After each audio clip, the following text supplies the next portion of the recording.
आज भी हमारे पूज्य तटीय स्थान वाले महाराज जी, स्वामी जी की परंपरा में उनका इतना स्नेह प्राप्त होता है, हर कथा में प्रथम दिन तटीय स्थान से, चाहे पूरे भारत में कहीं कथा हो, तटीय स्थान से प्रथम दिन प्रसाद आता है व्यास मंच पे। कितना ध्यान रखते हैं महाराज जी। तो किसी वैष्णव ने वहां पर भंडारा कराया, आज भी 1000, 1500, 2000 लोग, आप भी चले जाओगे तो वहां प्रसाद मिलेगा आपको, दोपहर में सब भोजन मिलेगा, ठाकुर जी की प्रसादी मिलेगी। लोग बाग कराते हैं, कोई ना भी कराए तो भी चलता है। तो एक दिल्ली के बड़े सेठ ने अभी मुझे बताई ये कथा, तो मैं बता रहा हूं आपको। दिल्ली के बड़े सेठ ने आकर के देखा कि यार यहाँ तो 2-2,500 लोग प्रसादी पा रहे हैं, मैं भी सेवा करूं। उसने जाके वहां सेवकों से पूछा क्या करना है, बोले कि इतनी राशि लगेगी, तुम्हारा मन हो तो कराओ, नहीं भी मन हो तो हमारे यहां तो चलता ही रहता है।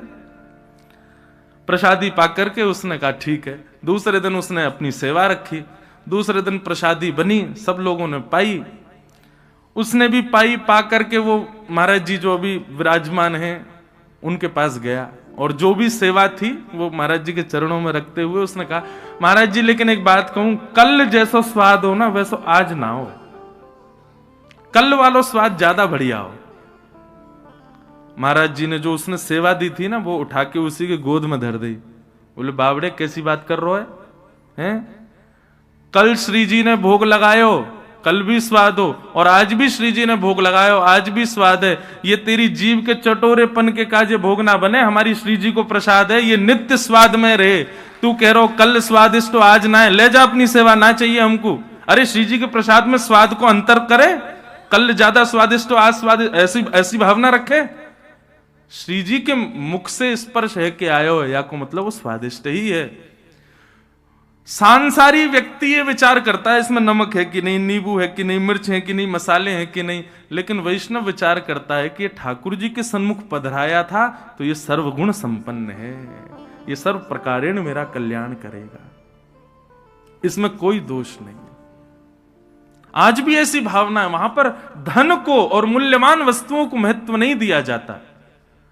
वृंदावन के रस उपासक महत्व सांसारी वस्तु को दे ही नहीं सकते। यहां के बंदर भी आपका चश्मा लेके इसलिए जाते हैं, अरे भैया जो नेत्र श्री जी ने दिए उनते देख, ये नकली चश्मा काई को लगा के देख रहे हो हमारी लाडली जू को, असली आंखन ते देख, या हमारे वो भी लेके भाग जाए। पर्स वर्स लिए घूम रहे हो तो पर्स लेके भाग जाए, बोले कहां तक ले घूमेगा, लुटा दे या कुछ समन में वाकू ले जाए। वृंदावन के रस को समझो भैया, यहां भौतिक मूल्य, भौतिक वस्तु का कोई मूल्य नहीं है, यहां तो भाव का मूल्य है, यहां भाव मूल्यवान है। नंद बाबा लुटा रहे हैं और सब ब्रजवासी लूट करके ब्रजवासी भी लुटा रहे हैं, इतना आनंद है रहे हो है, सब नाच रहे हैं, गा रहे हैं। हमारे पूज्य पिताजी सुनाते हैं, एक 80 वर्ष की मैया अपने घर से निकल के आई बिना दांत वारी, और वहां आकर के देखी महाराज माखन के गोला बना बना के लुटाए जा रहे हैं, एक दूसरे पे मारे जा रहे हैं। वहां आकर के पूछी, अरे भैया जे कहा भयो है, हमारे वृंदावन में यो ना के क्या हुआ है, क्योंकि कहा भयो है। जैसे मैया ने आके पूछी ये कहा भयो है, इतने में एक ब्रजवासी ने माखन को गोला बना के वही मैया के मोड़े मारो, बिना दातन के सटक से भीतर चलोगो, मैया के पेट में चलोगो, चीकनो मोह है गयो, मैया जीभ ते चाटन लगी। बोले अब तो बताए थे कहा भयो, बोले मैया तेरो मुंह चीकनो है गयो, मीठो है गयो, पेट भर गो, अब उन्हें पता चली कहा भयो, अरे भैया हमारे नंद बाबा के लाला भयो है। मैया तो वही नाचन लगी, नाचते नाचते बोली ऐसे लाला रोज ही होए करे भैया, ऐसे लाला तो रोज ही होए हमारे ब्रज में। इतना आनंद पूरे ब्रजमंडल में है रहे हो भैया, सब नाच रहे हैं, सब गा रहे हैं, ऐसा आनंद, ऐसी धूम पूरे ब्रजमंडल में बची है, सब नाच रहे हैं, सब गा रहे हैं, सब आनंद मना रहे हैं। वह नंदोत्सव की भैया केवल हम सुगंध मात्र ले सकें, वाह को अनुभव करना तो बहुत दूर की बात है। हमारे ब्रज में बंधुओं कई उपासक तो नंदोत्सव के ही हैं, जैसे हमारे पंडित श्री गया प्रसाद जी महाराज, गोवर्धन वारे बाबा, शास्त्री जी, वे नंदोत्सव के बड़े प्रेमी थे। कहीं भी नंदोत्सव होता था ना, तो वो अपनी कुटिया में ही बढ़िया सुंदर सामग्री, लड्डू, मोहनथाल आदि खुद ही लुटाने लग जाते, बंदरन को लुटा देते, कोई को भी पधरा देते। पता चल जाती गोवर्धन में कहीं कथा है रही है और आज चौथो दिन है, वहां पे नंदोत्सव है रो है, सो बाबा अपनी कुटिया को सजाते कि आज नंदोत्सव है रो है। इतना नंदोत्सव से प्रेम करते थे बाबा। तो ऐसे हमारे ब्रज में कई उपासक हैं, वो आज भी नंदोत्सव पतो चल जाए कथा में नंदोत्सव है, आज भी इतना स्नेह करें, ऐसे आनंद में भर जाएं, ऐसा भाव उनको आ जाए कि हम ही ब्रजवासी हैं, वह नंदोत्सव को उत्सव मना रहे हैं। पूरे ब्रजमंडल में आनंद भयो। नंद बाबा ने खूब लुटायो। ढाणी को आयो, ढाणी के को नंद बाबा ने खूब प्रदान कियो। मेरे मन आनंद भयो, ब्रजराज ही याचन आयो, अपने अपने मन को मतो, कह परिवार सुनायो। ढाणी को आज नंद बाबा के यहाँ आयो है। ये ढाणी को कौन है भैया? बोले जे कछु ना करें, केवल अपने यजमान के काजे नित्य पूजा करें कि हमारे यजमान को मंगल हो, हमारे यजमान के घर कछु आनंद हो, हमारे यजमान के यहाँ सब मंगल ही मंगल हो। इनको केवल यही काम है, और जब भी कोई आनंद को उत्सव होवे घर पे, तो यजमान इनको बुला के खूब सारी दक्षिणा दें। पर नंद बाबा के ढाणी के का एक वैचित्र कि आज 80 वर्ष है गए, लेकिन नंद बाबा के ढाणी के को कछु मांगवे को अवसर ही नहीं मिलो। क्यों? नंद बाबा के यहाँ कछु आनंद भयो ही ना है। फिर भी नंद बाबा वाक को विचार करके कछु ना कछु वा के घर भेजते रहे, लेकिन वहां से वाकु सुख ना मिले। वाकु यही लगे कि भैया नंद बाबा के कछु लाला होए, कछु उत्सव होए, तब मैं मांगवे जाऊं, अधिकार से मांगवे जाऊं।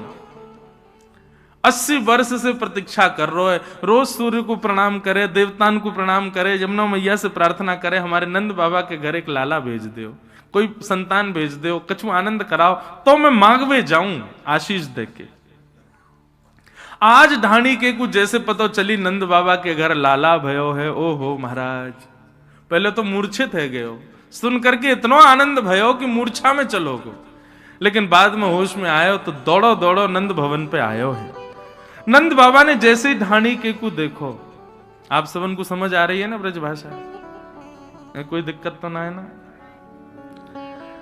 तो जैसे ही ढाणी के को आयो, नंद बाबा ने भी दौड़ करके बाकू हृदय से लगायो। नंद बाबा बोले, अरे ढाणी के, मेरे अकेले की तपस्या ना 80 वर्ष की तेरी तपस्या है भैया, तू प्रतीक्षा कर रो, आज तेरे मन की है गई है, अब तू बता, आज चूकियो मत, आज चूकियो मत, 80 वर्ष की पूरी कसर निकाल ले, सब मांग ले, जो तेरे मन में हो तू मांग ले आज मुझसे। ये बात आप लिख लीजिए बंधुओं कि ठाकुर जी पधारेंगे तो संग्रह की स्थिति नहीं रहेगी। नंद बाबा का बस नहीं चलना, नहीं तो स्वयं को लुटा दें। नंद बाबा बोले मांग का चाहिए। अब ये ढाणी के को प्रसंग ब्रज भाषा में इतना प्यारो प्रसंग है, पूज्य पिताजी बहुत भाव से गाते हैं। मेरे मन आनंद भयो, ब्रजराज ही याचन आयो, अपने अपने मन को मतो, कह परिवार सुनायो। मैं आज आपके पास जब मांगवे आने लगो तो मेरे परिवार के लोगों ने पूछी कहाँ जा रहे हो, मैंने कि अरे नंद बाबा के लाला भयो है। मेरी अम्मा नाचन लगी, मेरे बालक नाचन लगे, मेरी घरवारी नाचन लगी, सब पूरे घर में सब नृत्य करने लगे। बोले भैया आज हमारे यजमान के घर लाला भयो है। सबन ने अपनी अपने भाव रखे, कछु कछु मांगो है, मैं आपकी आज्ञा हो तो बताऊं। नंद बाबा बोले हाँ बता, कहा चाहिए? बोले तेरे तात कहो समझाए राय सो, जाए आशीषा दीजे। मेरे बड़े भैया ने कहिए कि भैया नंद बाबा के लाला को मेरी तरफ से आशीर्वाद दियो और बधाई में मेरे काजे कहा लाएगो? बोले कहा लाऊं? बोले 200 भैंस दूध मन मन की मेरे काजे लीजो। 200 भैंस लेके आई और कैसी भैंस? बोले एक भैंस के नीचे 1 मन दूध हो, मतलब एक भैंस 1 मन दूध देती हो। नंद बाबा बोले हे ढाणी के, तेरी उम्र कितनी है? गई बोले 100 के आसपास। और तेरे भैया की? वो भैया उचल लो होगो 150 के आसपास। अब भैया द्वापर में तो बड़ी उम्र होती सबकी। बोले 150 की उम्र में 200 भैंसन को दूध पी के कहां जाएगा भैया?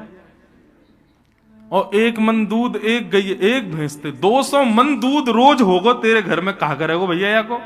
बोले व्यापार आदि करेंगे। बोले देख भैया, हम लोग सात्विक लोग हैं, भैंस वैंस ना पालें, हमारे घर पर भैंस तो है ना है, और दूर दूर तक ब्रजमंडल में कोई भैंस है ही ना है। ठीक है, तेरे भैया की ज्यादा ही इच्छा है तो कहीं से मंगवा के वाको भिजवा देंगे। ठीक है, 200 भैंस देंगे। और बता क्या चाहिए तो? बोले मैं अपने बड़े भैया की बात मान के आने लगो। इतने में ही ता पाछे आछे समझाए तिनके जेठे भैया, वाके खाजे दीजो बाबा सुभग 700 गैया। मेरो एक और बड़ो भैया है, वातू बड़ो भैया। नंद बाबा बोले बाकी उम्र कितनी है? बोले वो 200 साल को है गो। बोले वाह, 200 भैंसन को दूध ये बीचवारो पीवे को, 700 गैया को दूध वो बड़ो वारो पीवे को। 700 गैया चाहिए? बोले हाँ चल भैया, गैया तो हम देंगे। गैया तो तू चाहे 700 नहीं तू 7000 ले जा। 9 लाख गाय है नंद बाबा के भवन में। ठाकुर जी अरे गेरे ना भय भैया, खूब सोने की चम्मच मुंह में आइए सीधे, ऐसे घर में आए ठाकुर जी। और लाल जी भैया विचार ना करें, तो हमारा विचार है। ब्रज के कोई भी व्यक्ति गरीब नहीं है, ब्रज पूरा समृद्धवान है। और समृद्धवान किस भाव से? ब्रज में धन लक्ष्मी तो महाराज लोटी पड़ी रहे ब्रजमंडल में, लक्ष्मी तो ऐसी ही लोटी भई है। ब्रज के लोग तो भाव और प्रेम के समृद्धवान है। ब्रज के लोगों में जैसो प्रेम है ऐसो कहीं ना मिलेगा आपको। तो वाक्य काजे 700 गैया दियो, अच्छा 200 भैंस है। मुनीम जी लिखते जाओ भैया, जो जो कह रहे हो सब देंगे याकू। बोले और बता? बोले मैं दोनों भैया की बात मान के आने लगो। इतने में ही मेरो बेटा बड़ो सुखदाई, तैसे ताके साथी, वाके काजे दीजो बाबा मत मदा तो हाथी।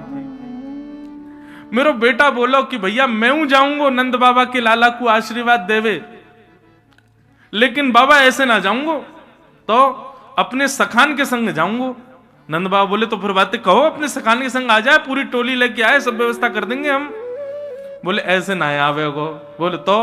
बोले वाने कहिए मेरे काजे एक मत वालो हाथी लेके आई हो, वहां पे आगे मैं बैठूंगा, मेरे सब सखा बैठेंगे, और नंद घनानंद भयो जय कन्हैया लाल की गाते भय हम आवेंगे, हमारे काजे एक हाथी लेके आएंगे। आहा, अच्छा देखो ढाणी को बोल रहा है और नंद बाबा लिखवा रहे हैं, और लाखों ब्रजवासी चारों तरफ बैठ करके सुन रहे हैं। और जैसे ही नंद बाबा ने कि हाँ भैया हाथी देंगे, तभी ब्रजवासी ने पंक्ति लिख दी, हाथी दीने। अभी घोड़ा तो आवेंगे आगे, रुको। ये जो नंद घनानंद भयो जय कन्हैया लाल की, ये सब गा ही रहे हैं। जैसे जैसे जैसे 200 भैंस नहीं, सब गाने लगे नंद घनानंद भयो जय कन्हैया लाल की जय हो, नंद बाबा की खूब दान कर रहे हैं। गैया दई, भैंस दई और हाथी दियो। बोले और बताओ और क्या चाहिए? आज का व्यक्ति इतना दान कर सकता है? इतने में डर जाएगा, भैया रुक जा, कोई हम पे लॉटरी थोड़ी लगी है जो लूट के ले जाएगा। लेकिन नंद बाबा कह रहे हैं तू बोल तो जा, बस चुप मत होइयो, रुकियो मत, बोल और बता क्या चाहिए। बोले मैं बड़े बेटा की बात मान के आने लगो। इतने में मेरा छोटो बेटा आ गया, और छोटे बेटा ने कहा कही, बोले छोटो सुत चंचल अति मेरो, छोटो सुत चंचल अति मेरो, लाड़ चाव को जोड़ा, वाके काजे दीजो बाबा 10 है राशि घोड़ा। अब गाओ हाथी दीने घोड़ा दीने। अब अगली के काजे रुको, आगे देंगे।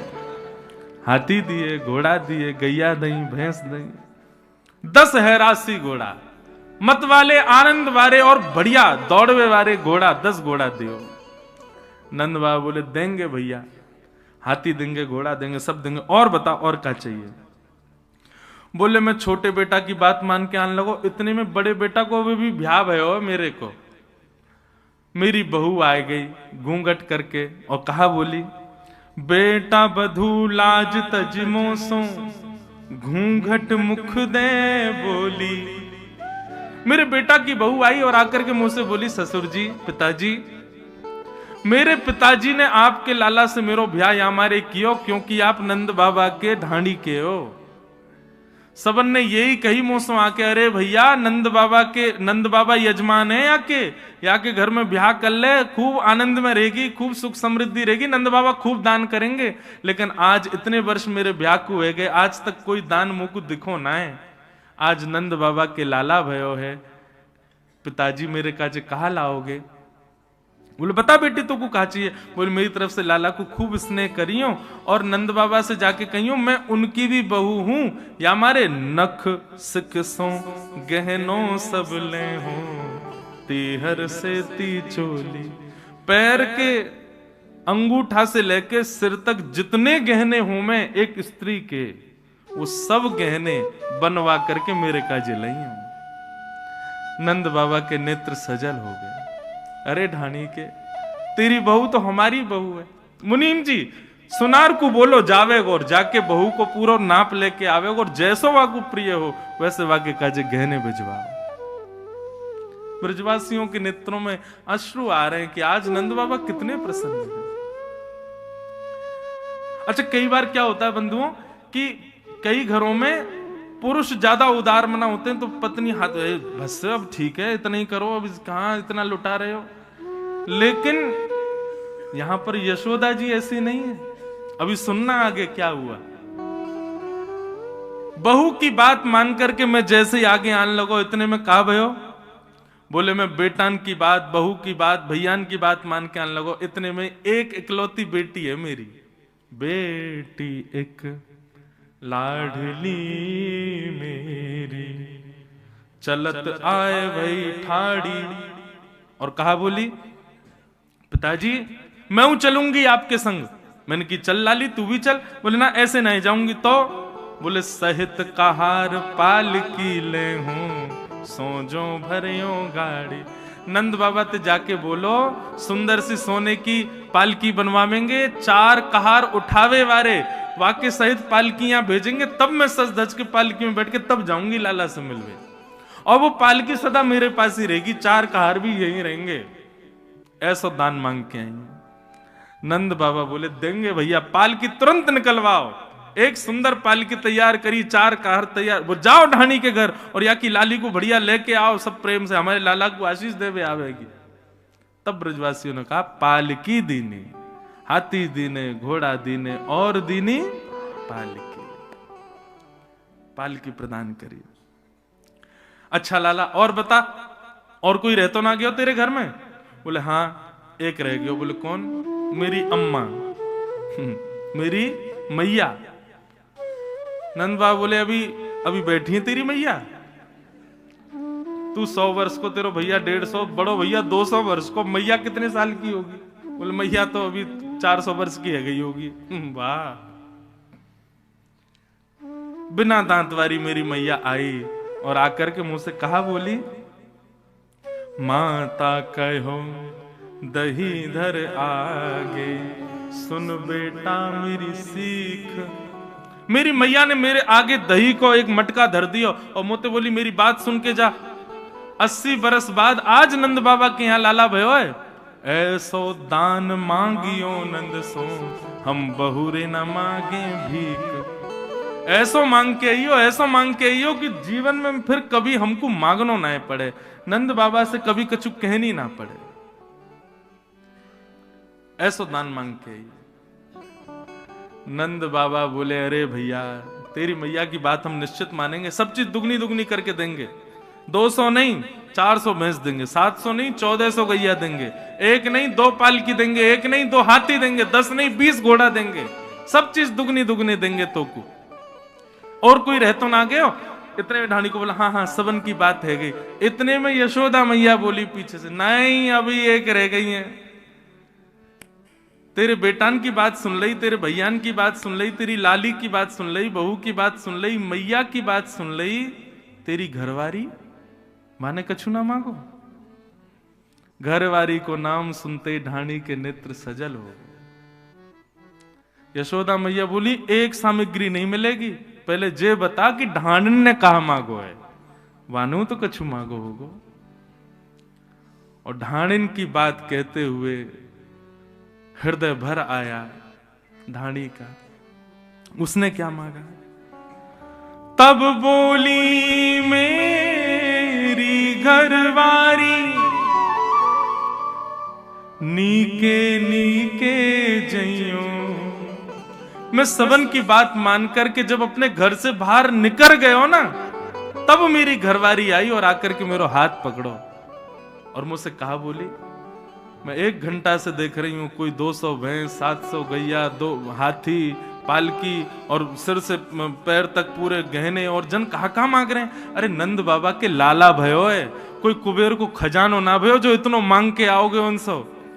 मेरी बात मानियो, नंद बाबा यदि थोड़ो दें बहुत कर मानो, पर लाज राख घर आई। यदि नंद बाबा एक तुलसी पत्र हाथ में धर दें तो वाकू भी पूरा संसार मान करके सिर से लगा करके घर आइयो, हमारी लाज रख करके आइयो, कुछ ज्यादा कहने की आवश्यकता नहीं है। ये बात सुनते ही नंद बाबा और यशोदा मैया दोनों के नेत्र सजल हो गए। ढाणी के को हृदय से लगा लिया नंद बाबा ने। ऐसो प्रेम, ऐसो स्नेह, ये ब्रजवासी हैं भैया। इनकी बात में कभी कभी आपको लग सके कि ये तेज बोल रहे हैं, इनके व्यवहार में कभी कभी आपको लोभ झलक सके, इनके स्वभाव में कभी कभी आपको ईर्ष्या झलक सके, लेकिन आप हमारी बात सत्य मानियो, ब्रजवासी बाह्य आवरण से लोभ, ईर्ष्या, द्वेष सब दिखावे, लेकिन हृदय से अत्यंत प्रेमी है। इसीलिए बांके बिहारी जी बिक गए इन ब्रजवासी के काजी। ये व्यवहार में ऐसा कर सकें कि आपको लगे कि ये क्रोधी हैं, ये लोभी हैं, ये द्वेषी हैं, ये ऐसे बोल रहे हैं, ये अल्हड़ हैं, लेकिन हृदय से प्रेम को अगाध समुद्र है ब्रजवासी को। यही मारे श्री जगन्नाथ जी की भुजाएं खड़ी क्यों हैं? ये भुजाएं ऐसी क्यों हैं? ये प्रेम विगलित स्वरूप क्यों है श्री जगन्नाथ जी? जगन्नाथ जी पिघले हुए देवता हैं ब्रजवासियों की याद में।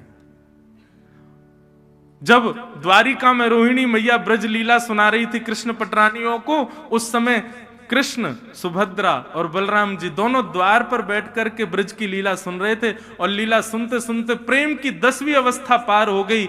आंखें पिघल गई, हाथ पिघल गए, पैर पिघल गए, पूरा अंग पिघल गया, और ब्रजवासियों की याद में दोनों भुजाएं खड़ी हो गई कि अरे भैया कोई लाओ इन ब्रजवासियों को मेरे हृदय से लगा दो। ब्रजवासी वल्लभ सदा मेरे जीवन प्राण, इनको ना ही बिसारी हूं मोहे नंद बाबा की याद। तभी प्रकट हो गए श्री जगन्नाथ महाप्रभु। ये ब्रजमंडल के परकोटे में जितने ब्रजवासी हैं ना, इनके प्रेमी का स्वरूप है श्री जगन्नाथ जी का। ऐसा वर्णन आता है जगन्नाथ जी की लीलाओं में कि प्राचीन काल में जब इतने साधन नहीं थे ना, ब्रज से जगन्नाथपुरी पहुंचने में महीनों लगते थे, तो उस समय वृंदावन से यदि कोई ब्रजवासी निकलता था ना जगन्नाथपुरी के लिए, तो वहां मंदिर में बैठे हुए श्री जगन्नाथ जी का श्री विग्रह ऐसे झूमने लग जाता था अपने आप। और पुजारी जाकर के देखते जगन्नाथ जी झूम रहे, जाकर के निवेदन, जय जय आज कैसे झूम रहे हो? बोले अरे भैया बस कछु दिनान की बात है, एक ब्रजवासी मेरे दर्शन को आ रहा है, वाके काजे उत्तम व्यवस्था कर दो, वाके काजे भोजन की व्यवस्था कर दो। और सुनो, जब वो आवे ना, बाकी इनको तो दूर से दर्शन कराए दियो, लेकिन वह ब्रजवासी को चुपके तो मेरे हृदय से लाके लगाए दियो। मेरे हृदय की ताप तभी बुझे जब ब्रजवासी मुंह को हृदय से लगाए। ये परब्रह्म परमात्मा जगदीश्वर त्रिलोकी नाथ के शब्द हैं ब्रजवासियों के लिए।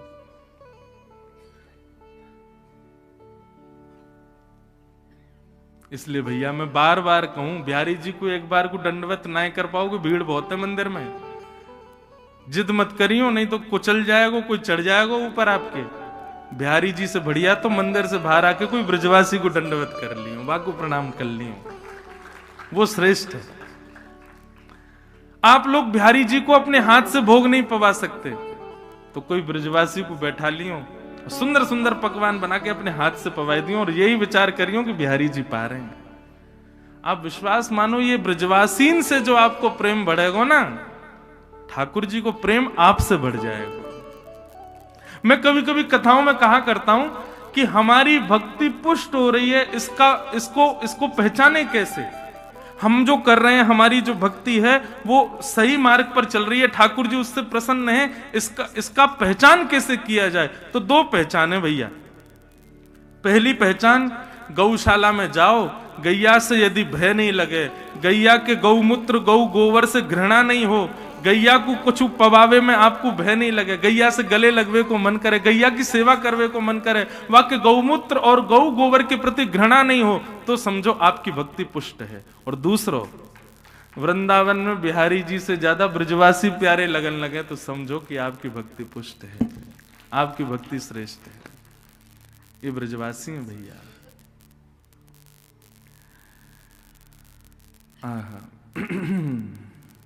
तो ऐसे नंद बाबा ने दान किया और ढाणी के लेकर के वाकू गए। बोले नंद के लाला की। पूरे ब्रजमंडल में 1 वर्ष तक नंदोत्सव मनता रहा, 1 वर्ष तक सब नाचते गाते रहे। इसी बीच जैसे ही ठाकुर जी 6 दिन के भये, तो कंस के द्वारा भेजी गई एक राक्षसी आई जिसका नाम है पूतना। पूतना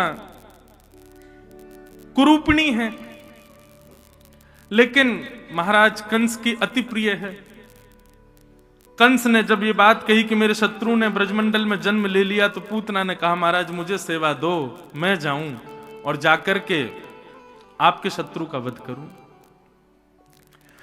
कंस ने कही कि आपको रूप इतना भयावह है, सब देख के भाग जाएंगे, और बालकन को आप मारना चाह रही हो, कैसे संभव होगा?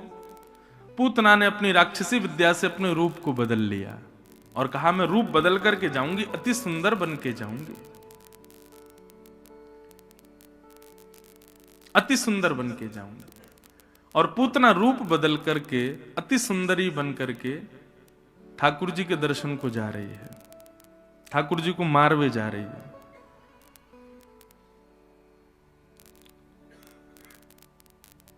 कि कंसेन प्रहिता घोरा पूतना बालघातिनी शिशुंश्च चार निघ्नन्ति पुरुग्राम ब्रजादिषु। पूतना ने अपना रूप बदल लिया, इतनी सुंदर बन गई पूतना कि उसके रूप को देख करके अब सब आकर्षित होने लगे। बहुत ध्यान से सुनिएगा बंधुओं। पूतना ने 84 कोस ब्रजमंडल में 10 दिन के अंदर जन्म लेने वाले हर बच्चे को मार दिया। कैसे मार दिया? बोले उसके रूप को देख करके सबको लगता था अच्छे घर की होगी, सुंदर है, अच्छे वस्त्र पहन के आई है, अच्छी होगी, और सबने उसको स्वीकार किया और घरों में जाती, बालकों को खिलाने की भावना से अपने पयोधर का पान कराती, विष पीते ही बालक मर जाते। व्यक्ति का स्वभाव है बंधुओं कि हम लोग स्वरूप पर बहुत जल्दी रीझते हैं। स्वरूप और वस्त्र ये हमारे आकर्षण के केंद्र हो चुके हैं। आध्यात्म सिखाता है कि किसी के स्वरूप और आवरण पर ज्यादा आकृष्ट मत होइए। उसको परखने के लिए सबसे पहले उसके हृदय को देखिए, स्वभाव कैसा। मैं तो स्पष्ट कहता हूं कथा में, किसी व्यक्ति को पहचानने 3 चीजों पर नजर डाल दें। देखो अब किसी की परीक्षा लोगे तो निश्चित परीक्षा भाव से जाओगे तो वो अच्छा ही बनेगा आपके आगे। इसलिए 3 चीजों का ध्यान रखना। सबसे पहले उसकी आंखें देखना, नेत्रम। यदि नेत्र बहुत चपल हैं, चपल बोले तो बहुत मटकते हैं, कभी इधर कभी उधर कभी इधर, इधर ऊपर नीचे, ऐसे बार बार भौएं मटकती हैं, नेत्र मटकते हैं, समझ जाना कि इसमें थोड़ी चतुराई है। नेत्रम। दूसरा परिचय है उसकी वाणी, वक्त्रम। शब्दों का चयन देखिएगा, सुनिएगा क्या बोलता है, किन शब्दों का प्रयोग करता है। उन शब्दों से पता चल जाएगा कि व्यक्ति कैसा है। और तीसरा उसके विकार। वो जब बैठता है तो बैठता कैसे, चलता है तो चलता कैसे है, लेटता है तो लेटने की प्रक्रिया क्या है, खाता है तो मुंह कैसे चलाता है। अब ये सब अटपटे लगेंगी बातें, लेकिन भैया देखो, अगर सद संबंधी चाहिए तो इन 3 चीजों का विचार करो। नेत्रम वक्त्रम विकारेण, इन 3 चीजों पर ध्यान रखो। नेत्र गंभीर हैं, नेत्र स्थिर हैं, तो निश्चित है कि इसका हृदय भी स्थिर है। बहुजल्पिक नहीं है, कम बोलता है, अल्प शब्दों में ही अपनी बात रखता है, तो निश्चित है कि ये संबंध बनाने योग्य है। उसकी चाल चलन उठना बैठना सब सम है, समत्व है, सब में ज्यादा जैसे कई लोग सोफा पे भी बैठते हैं तो बड़े विचित्र बैठते हैं। एक महाराज मैं कहां तक कहूं, कथा भी सुनते हैं कई लोग तो ऐसे पढ़ के सुनते हैं, ऐसे पढ़ के सुनेंगे महाराज की जैसे लाट साहब बैठे हैं सामने। कई लोग घरों में भी ऐसे सोते हैं, ऐसे बैठते हैं, विचित्र उनकी स्थिति होती है। निश्चित है कि ये इन तीनों में यदि दोष है तो व्यक्ति में दोष होगा। इन तीनों पर विचार करो। पर हम लोग क्या करते हैं, हम तीनों पर विचार नहीं करते, हम केवल रूप देखते हैं और वस्त्र देख लेते हैं कि हाँ ये अच्छे हैं तो ये अच्छा ही होगा। हमारे वृंदावन में जाओ, हरिदासी परंपरा, हरिवंशी परंपरा के वैष्णवों को देखो, महाराज 2 जोड़ी वस्त्र उसी में ही पूरा जीवन निकाल लें। चंदन के पूरे मुंह पर ऐसे आप लोग क्रीम लगाओ, वो वैसे पूरे चंदन ब्रजरज पूरे मुंह पे लगाए घूमते हैं, हाथ में नाम जप माला होगी। अच्छा, कई वैष्णव बड़े सुंदर बन के घूमते हैं। मैं थोड़ा कभी कभी बोल जाता हूं ज्यादा, लेकिन मुझे ऐसा लगता है वृंदावन में श्रृंगार का अधिकार केवल श्याम सुंदर और किशोरी जी का है। हमको तो सामान्य रहना चाहिए, हमको तो सहज रहना चाहिए।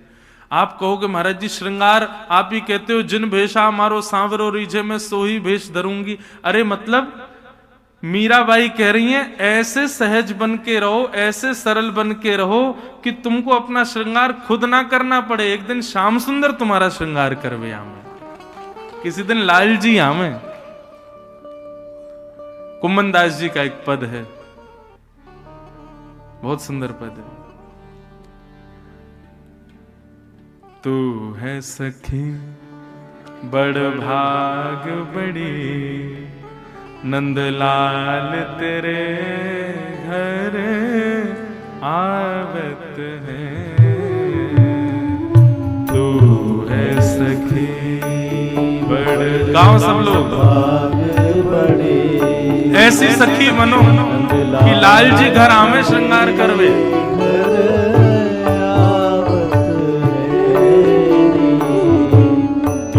अपनो श्रृंगार करत है, तू अपनो श्रृंगार करत है। ये दर्पण हाथ दिखावत है, ये दर्पण हाथ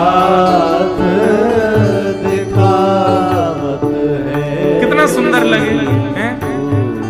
हम श्रृंगार करें, कब श्रृंगार करें? तब तक श्रृंगार मत करो जब तक श्याम सुंदर हमको स्वीकार ना कर लें।